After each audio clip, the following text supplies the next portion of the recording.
Are you ready for this story about a guy who spent $100,000 on his MVP and I rebuilt it in 6 hours on a live stream? Yes, 6 hours. I've been writing software for 30 years.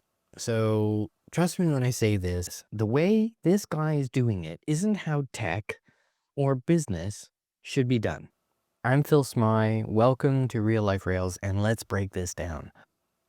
So there's this guy named Philip B. and he runs a SaaS. And recently he went on this big rant about how his MVP, his minimum viable product, cost over $100,000 and counting to build.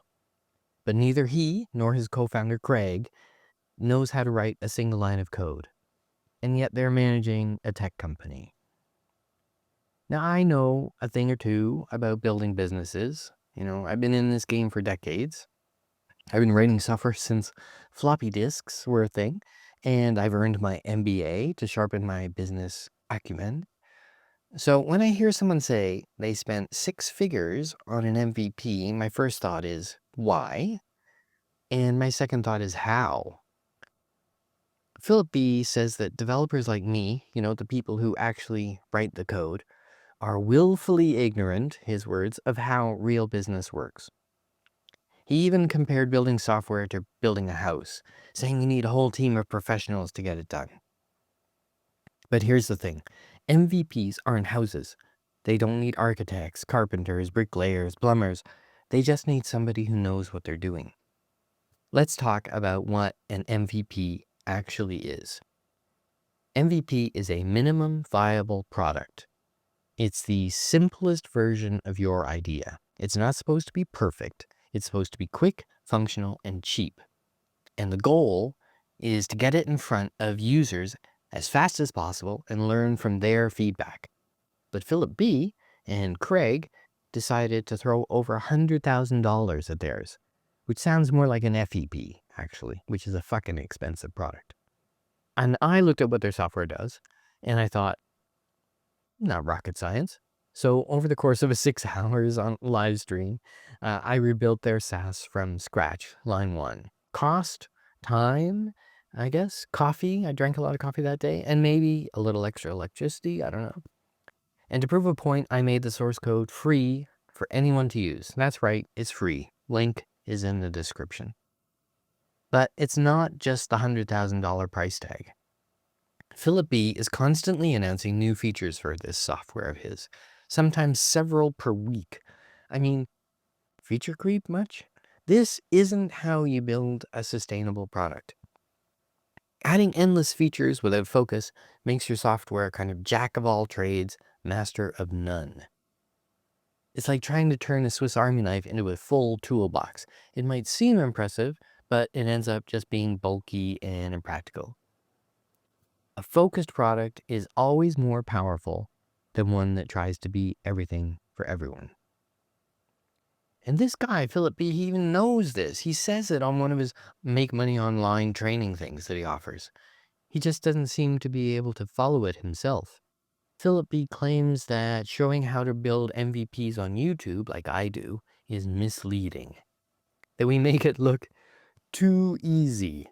But let me tell you, software isn't magic. It's just problem solving. You break the task into chunks, you solve them one at a time, and bang, you have a piece of software. The hard part isn't writing code. It's scaling, it's marketing, and turning your idea into a business. And even that doesn't need six figures. So when I built my version of his SaaS, I used straightforward tools. Affordable tech stack, I used Ruby on Rails, of course. Minimal hosting on DigitalOcean, link below. Basic UI design, that's what an MVP should be. Simple, functional, cost-effective. Throwing $100,000 at it, that's not strategy, that's waste. And let's talk about leadership. Philip B. and Craig are both non-technical managers running a tech company. I'm all for diversity in the skill set, but if no one on your team knows how to code, if no one who's invested knows how to code, how do you know if you're being overcharged? How do you know if your product is even viable or scalable? How do you know that code is any good? It's like hiring two chefs to build a house.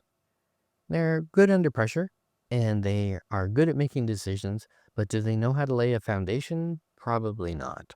And then there's this idea that developers like me are misleading you by showing MVP builds on YouTube. Let's flip that around for a second. What we're doing is making the process more transparent. We're showing you that you don't need to throw piles of cash at something just to get started. An MVP isn't about how much money you spend. It's about how quickly you can validate your idea. So that's where we are. If you're curious about building your own MVP, you can check out that live stream video, and the free source code links are in the description, of course. You can watch it, you can download it, you can tweak it, you can use it however you like. I'm purposely not telling you about the software. That's not the point. The point is this MVP concept.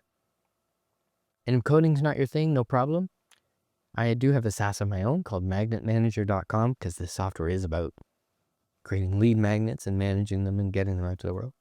It's easy to use. It's affordable. It won't cost you $100,000 to use. Didn't cost me $100,000 to make. So what do you think? Maybe I'm wrong, of course. Is spending $100,000 on an MVP ever justifiable? Does constant feature creep or feature addition show innovation or lack of innovation or lack of it?